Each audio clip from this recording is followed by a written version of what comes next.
I was on a television show, James Robeson. But I was on the show talking about my losses, talking about my father, not growing up without a father.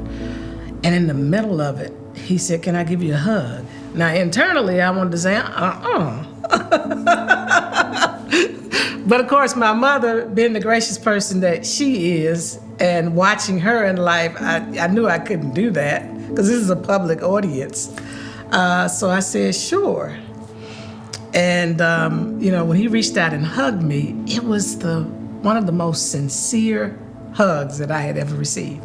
Now, people may think that's simple, but that's who God is. It doesn't take elaborate things. He met me in a moment of expressing pain and hurt. And just in that moment, he lets this white male figure reach out to me and extend, a sincere hug. And it began to release some things in me and started me on a journey of letting go, of recognizing, what God had done for me, to forgive me, and that I should not hold things against people. And then, more importantly, to not do, the broad stroke, all.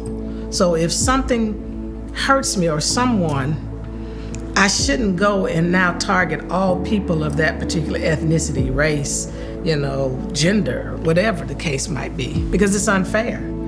Looking at my own journey and how I ended up and what I had to process through to begin to love me in spite of things I don't like about me. I was able to look at this other person and say, well, the same way I came through some experiences that kind of shaped me, they took me through some experiences that shaped them early on in life. Then they became an adult. And now they're living out of this, and nobody has shown them another way. And I always believe that people who are filled with hate, and even though I grew up with it, and that's why I came back, but if you don't have unconditional love surrounding you, I don't know how you get back to that if all you've ever known is hate. Love has to come there.